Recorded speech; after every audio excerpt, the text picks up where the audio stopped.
Time can bring people together, but when it stops, a village begins to worry. On one snowy morning, no one heard the clock tower's chime, and so the story began.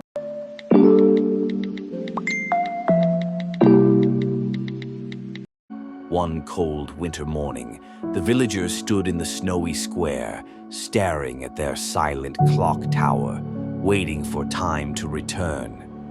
The clock tower had stopped.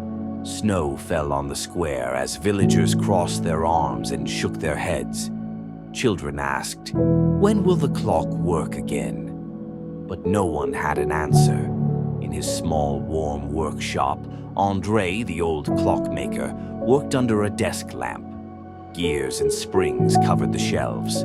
On his workbench sat a glowing bird, watching closely as André fixed a tiny pocket watch. The mayor stepped inside, his scarf dusted with snow. He pointed at the frozen tower outside. "We need the clock fixed quickly," he said. André smiled softly, resting his hands on a blueprint. "Quick work won't last. Good work will." André put on his travel coat and visited other towns. He studied huge cathedral clocks, filled his notebook with sketches, and even shared ideas with another old clockmaker in a candlelit room. The glowing bird followed him everywhere, its light shining by his side. Back in the village, people grew restless. They stood in the square, pointing at the tower.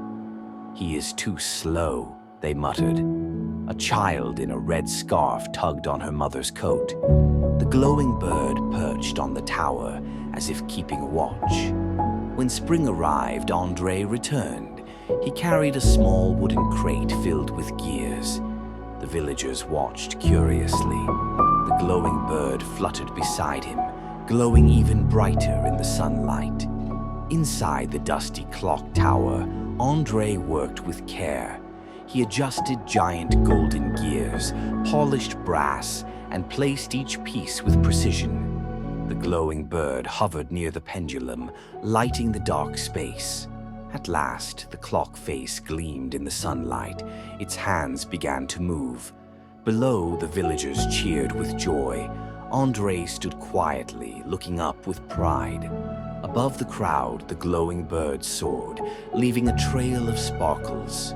Years passed. Flowers bloomed at the base of the tower. A small plaque with André's name rested there. The villagers, now older, walked by, smiling at the sound of the steady chimes. On the plaque, the glowing bird perched, watching the clock with gentle eyes. We learned in this story that a job done quickly is soon forgotten. A job done well becomes your legacy.